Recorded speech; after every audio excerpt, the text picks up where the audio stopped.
In March of 1970, tens of thousands of people gathered in Ann Arbor, Michigan for a teach-in on the environment. Over the course of 4 days, participants contributed to community workshops, attended mass rallies, and listened to speakers. At the teach-in's kickoff event, 13,000 spectators crowded into the University of Michigan's Chrysler Arena to hear from, among others, the environmentalist Barry Commoner, Michigan's Governor William Milliken, and U.S. Senator Gaylord Nelson. Between speeches, the audience enjoyed entertainment from singer Gordon Lightfoot and the Chicago cast of Hair. Over the following days, sessions like The Root Causes of the Environmental Crisis, War and the Environment, and The Population Bomb built informed and action-oriented public concern for the environment. 1 month before the first Earth Day, this teach-in provided a striking example of what national demonstrations would look like. At the conclusion of the event, an article in the New York Times characterized the teach-in as what by any reckoning had to be one of the most extraordinary happenings ever to hit the great American heartland. 4 solid days of soul-searching by thousands of people, young and old, about ecological exigencies confronting the human race. The extraordinary happening had been organized by a group called Environmental Action for Survival, or ENACT. Less than a year old at the time of the teach-in, the group was comprised of University of Michigan students, staff, and members of the Ann Arbor community. Their mission was to stimulate awareness of the delicate balance upon which life depends, and generate a sincere concern that will lead to action which will halt the tide of environmental destruction. In the words of Elizabeth Grant Kingwill, ENACT's community outreach leader, the organizers of the teach-in, "We were those idealistic 60s students who believed in the democratic process with inclusivity of ideology, individuality, and creativity. The critical part of the teach-in was that everyone who heard that our environment was endangered also got the message that there was something they could do about it." In the build-up to the teach-in, that goal of informed action was captured by the phrase, "Give Earth a chance." In the late 1960s, it was becoming increasingly clear that Earth needed that chance. The publication of Rachel Carson's book, Silent Spring, in 1962, had alerted Americans to the systemic impact of environmental toxins. Later in the decade, in January 1969, the Santa Barbara oil spill released nearly 100,000 barrels worth of crude into the waters off Southern California. In June of that year, a slick on the Cuyahoga River in Ohio dramatically caught fire. That autumn, Senator Gaylord Nelson of Wisconsin toured the polluted shores near Santa Barbara and, inspired by earlier teach-ins on the Vietnam War, raised the possibility for a coordinated set of environmental teach-ins hosted on college campuses. In March 2020, 50 years after the teach-in, some of the key figures involved in the event returned to Ann Arbor to reflect upon a half-century of organizing for the environment. Their stories reveal a broad assortment of experiences. Their paths are diverse. Some stayed in Ann Arbor, while others worked globally. Some were involved with policymaking and think tanks, while others engaged local communities and organizations. Among diverse fields, ENACT's members shared a commitment to action, education, and community. Concern for the environment had just mushroomed in 1969, and it was just a huge spreading pool of gasoline just waiting for a spark. And the spark was Senator Gaylord Nelson of Wisconsin, former Democratic governor and senator, very liberal, very environmentally oriented. The Vietnam War was coming to an end. It seemed like we could play off of that and do a quasi-protest thing about environmental issues. Back then, it was so much easier to teach environmental issues. You could see the pollution. It's not like today's PFAS. You could see it. You know, you could watch rats run across the surface of Lake Erie. You could see trucks going down the expressways with huge plumes of diesel smoke. It was so powerful at that time because of that image of the Earth as seen from the outer space, and it affected us so much to see that. As everybody knew what was going on when they saw that Give Earth a Chance. The teach-in idea really did originate elsewhere, and there was a lot of their teach-ins were happening all over the place. I mean, that was a pretty exciting time to be, a student activist or just watching what was going on, because in the same year of our activities, various Vietnam rallies, anti-Vietnam rallies were well underway. Teach-ins were happening at the University of Michigan campus, and those teach-ins were focusing on a lot of issues that are still a focus today of I guess today we would call social justice and global inequity. How to describe what happened? I think spontaneous combustion is probably the best description. It was a movement that once announced was already happening, but nobody knew how to organize it and talk about it in a national way. And Earth Day provided a way to provide a focal point. It just got enormous. The same way the University of Michigan teach-in did. This changed the lives of everybody who touched it. Called a mass meeting. It was held in a room right on the ground floor of whatever the name is of the big library in the central campus, right on the diag. The room, and I think we just put an item in the Daily and in the Ann Arbor News, but the place was mobbed, overflowing. And it was faculty, students, and community people. So that set the model. This teach-in was going to be made up of all of those groups.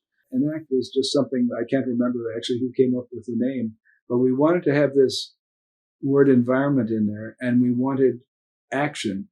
We weren't just talking about environmental science or anything like that, however complex that is. We wanted action. And then we put these words behind it for survival. And so we were saying, that we're talking not just about small things. We're talking about the survival of people, survival of nature, and so forth. So ENACT, we had it, with that kind of exclamation mark almost attached to it. Environment is for the whole of society to consider. Secondly, it's not just about talking about it. It's what you do as an individual, how you change things. What we now talk about very much is transformative change. We did use that language a bit, but that was really what the best words to describe it. We were seeking transformative change, not just around the edge. I only volunteered because I was making a nuisance of myself. It was a small group of guys that was organizing and running it. And as I understood it, more recently, one of the main tenets was to involve not only the university teachers and students, but also the greater Ann Arbor area. I think it was awe-inspiring to all of us who were a part of it to see it grow almost without our doing very much, because people just came forward, gave money, gave time, gave materials, gave of their talents. And it's truly awesome to have that happen. The original discussions were looking at, people were afraid to bite off more than they could chew. So the original discussions involved, of course, the university. And then from there it expanded. Well, do we involve the community? And I had thought, sure, I had just taken a job, or was about to take a job teaching in the Ann Arbor Public Schools in science. And I had said, well, we should do the community for sure. This is Ann Arbor. People are going to be interested. And the best way to involve the community is to involve the schools. Because you involve the kids, you involve the parents. You involve the parents, you got the community by the tail, and let's do all three. My across the hall neighbor in my place on Kingsley Street, my apartment, was an African-American woman from East Orange, New Jersey. and she was also in the School of Public Health. She had a certification as a sanitarian, which meant she worked for the city and inspected restaurants and trash mix-ups and all kinds of stuff like that. And she was here to get her master's, I think more like in health planning and that kind of stuff. So I said to her, probably in late '69, I'm guessing like December or something, Marcia, how would you like to be, given your credentials, chair of Blacks for the Environment? And she said, okay, I'll do that. So as a result of that, she was involved in organizing, and that I think helped diversify, simply due to the fact that she was, as a woman of color, not the majority of the students at the School of Public Health were women of color, and she knew other folks and, that kind of network. So we got both in the fact sheet and the workshop more diversity, and they had different contacts. It was really something that took off in a way that none of us anticipated. So, you think you're doing something that's kind of small time and fun, and it's still fun, but it became a much bigger deal. I don't remember the dollar figure that we raised, and I don't know what that number would be in today's dollars, but we raised a lot of money. And we had sort of the more radical left of campus, which we had some participation from, and some of those folks got themselves in pretty significant trouble with the administration, because that was a time of what you might call enthusiastic excess on the part of some protests. And so it was bridging all those different cultures. We had to struggle a little bit for legitimacy, because stopping the war, ending discrimination against women, and ending racism all seemed like a little more important than saving the peregrine falcon, as some people would put it to us. So and so we, in some ways, we said, yeah, we agree. Those things are more important than saving the peregrine falcon, but that's something we'd like to do. And it's not just a peregrine falcon, obviously. And so there was a lot of navigating the very complex landscape of just how much student activism was going on at that time and finding our place within it. It was interesting how much support there was. And maybe we were the good kids. We weren't protesting the war or protesting anything that was like really complicated. We just wanted to save the planet. So maybe we were the good kids, and that made us a lot more, made people a lot more accessible to us. But it was a lot of program organizing. And art probably played a really big role in a lot of this as well, because we had to get venues, had to get rooms. Sometimes we had to arrange transportation. We had a pretty big budget, which we were fortunate to, that we got a lot of support for. And so there were a lot of moving parts, and a lot of people who were just part of our larger group who also played a role in it. It was huge.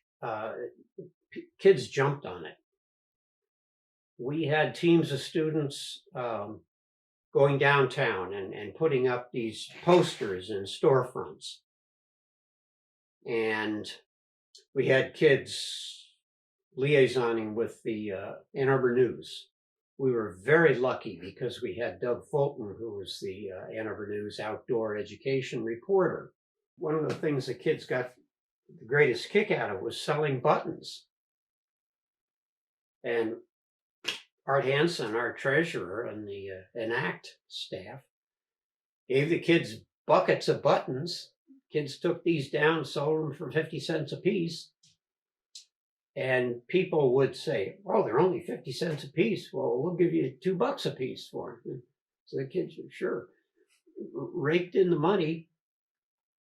And so some of the things I think made a real impact when they cleaned up the Huron River, for instance, and they ended up with, I don't know how many tons of stuff. That's a pretty impactful thing to see when you live with a river and then don't really realize how bad it is, because it looks under the water all that much.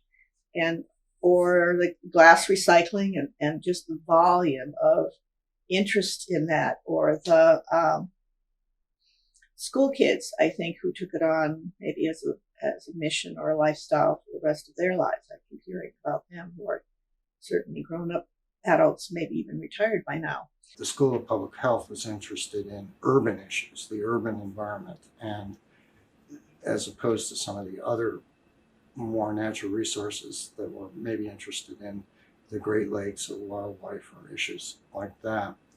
So the set of workshops that we organized at the School of Public Health addressed some of those urban issues, like noise pollution workshop. And that would be a unique School of Public Health contribution. That wouldn't have been organized by the law school or the undergraduate contingent.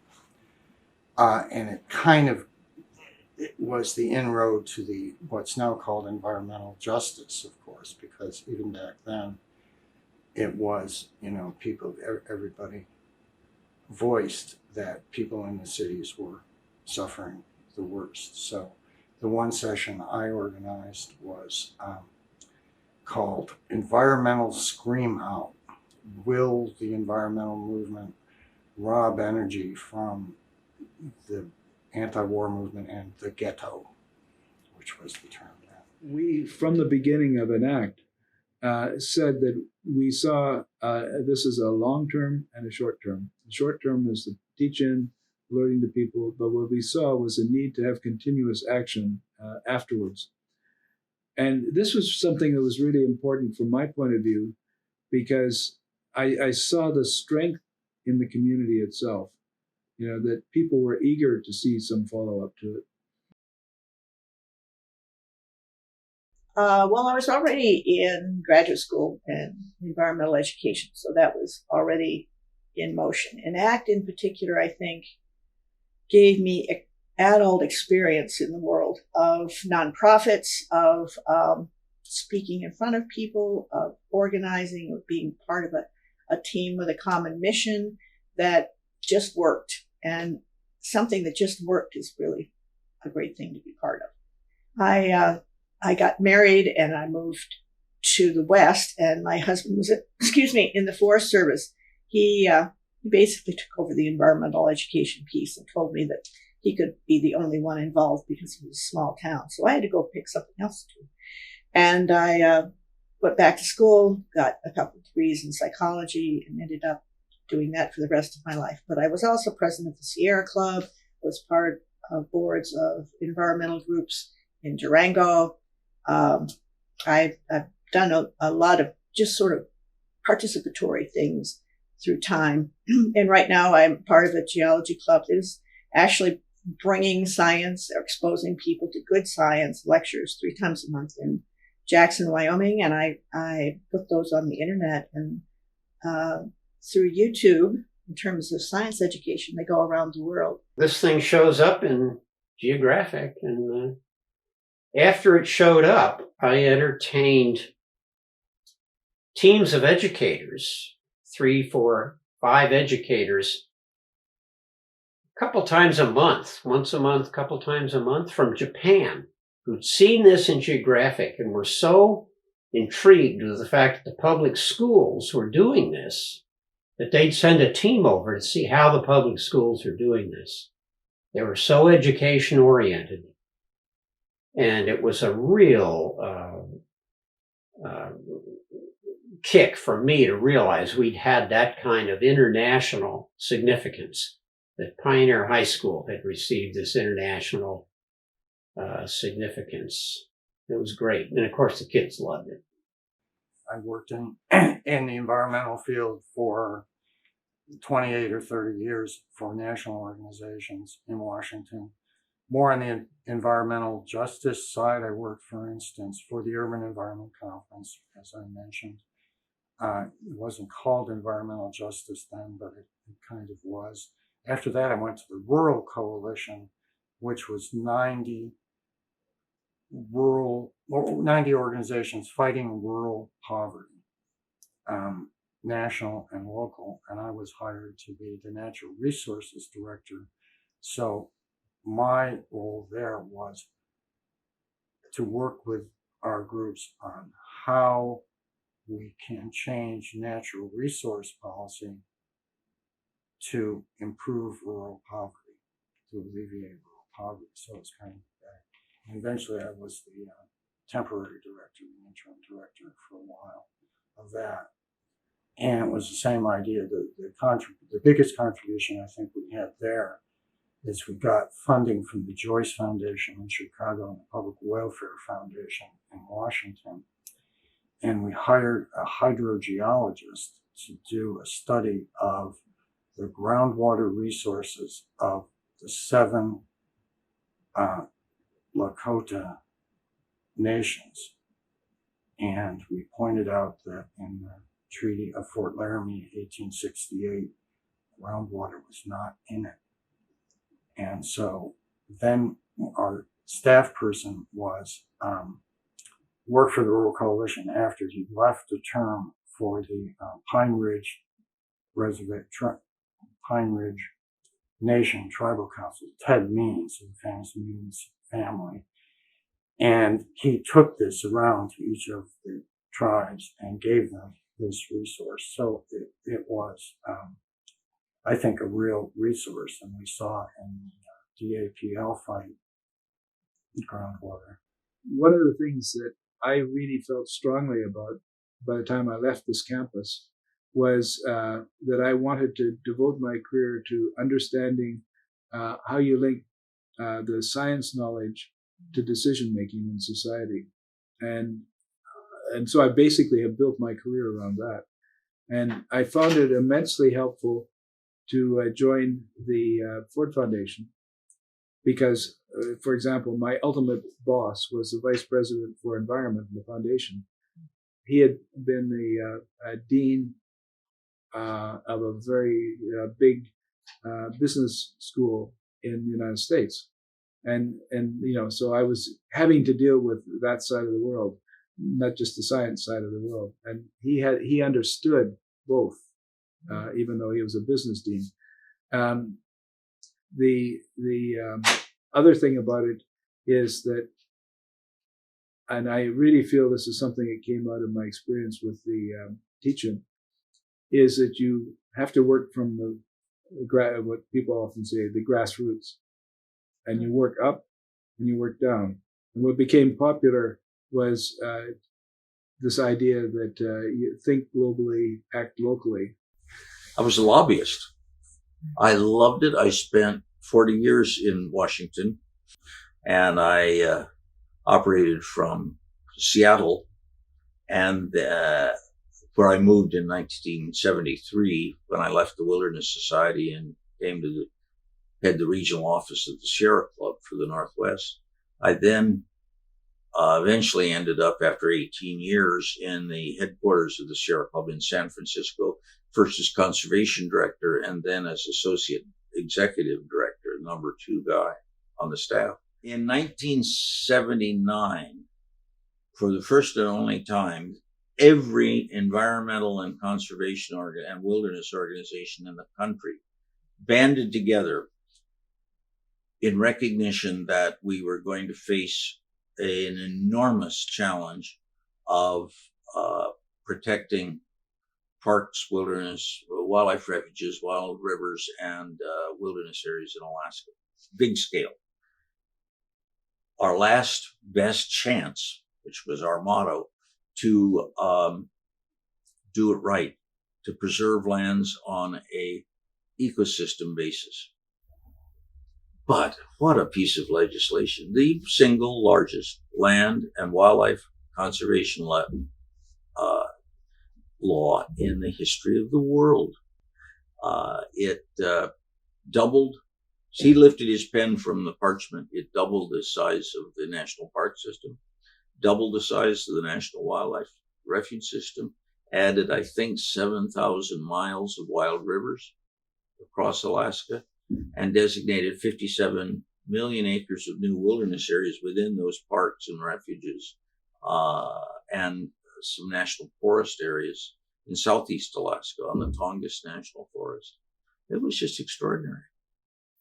The first half of my career was really very much immersed in what I would characterize as fundamental science or basic science. I was interested in ecological systems. I was interested in how species interact. In my case, little bugs and fish and live in streams and rivers. About midway through my career, I guess maybe there was a tug back to work that had more to do with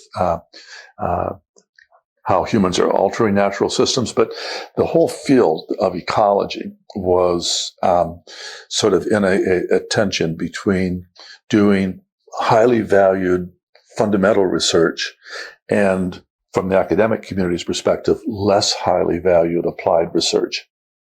And my research evolved into doing work that was more looking at watersheds and landscapes and how human changes to the land, how changing land use was impacting aquatic ecosystems.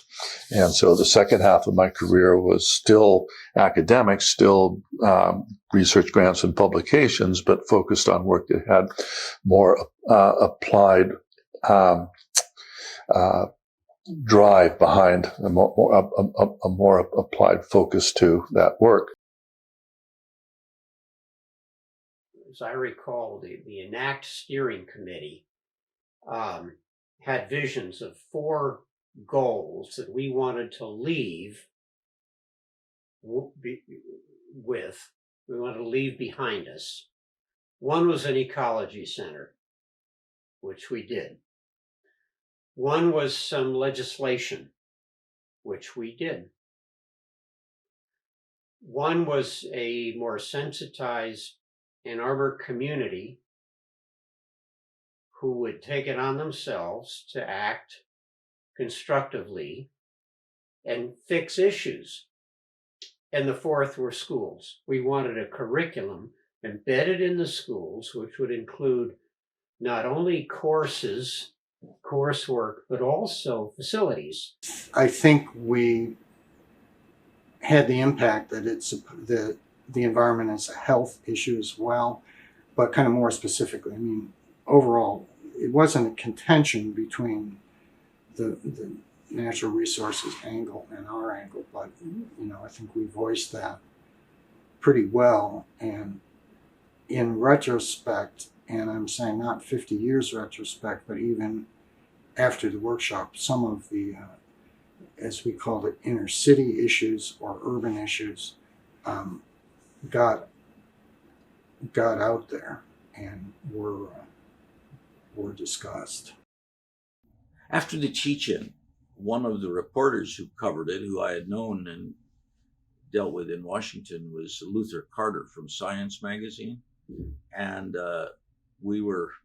I hadn't slept for 5 days, and neither had any of the other ringleaders, but a couple of us were cleaning out the little office we had in the league. Luther wandered in and he said, you guys are never going to do anything this big again in your lives. This was just mind-boggling.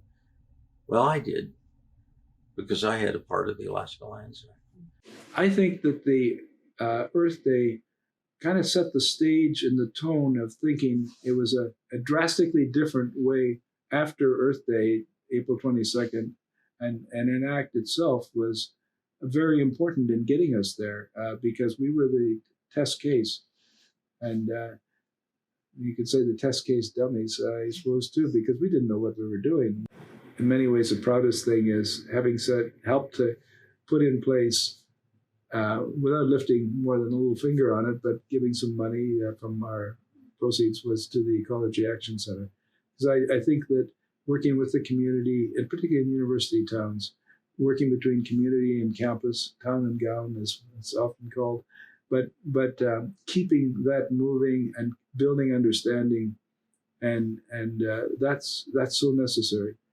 I think it's fair to say, and I'm quoting others, but I think it's fair to say the Ecology Center was one of the concrete outcomes of ENACT and Ann Arbor's version of Earth Day. And art had a big role in that. And so there was something that's sort of still living today. And I'm sure a lot of change and a lot of work by a lot of people for it still to be living today. But nonetheless, the impetus, I think, came from then. So it was my job and one other person they had some money left and they said they would pay us through the summer just to keep ENACT mission alive, to see if we could get an ecology center going, to see if we could keep that drumbeat moving in Ann Arbor. So it was, then we had to almost redo some of those things. Get people like, okay, thank you very much, but please don't leave. Please keep going. Please, come and donate books, come and help us paint, come and help us set up, man a telephone where people can call in and ask questions. Don't abandon this effort. Keep this ecology center piece of it going, because this is the only way it's going to have a voice that is a part of ENACT that we had started going and was rolling, but it sort of had a break as soon as the actual teaching was done. So the Ecology Center was intended to be educational, to be a collaborative effort with other organizations, was intended to be a legacy of sorts. I am incredibly grateful and astounded that they have kept it going all this time. That's 50 years later, and they've had an incredible number of projects. So they've kept that voice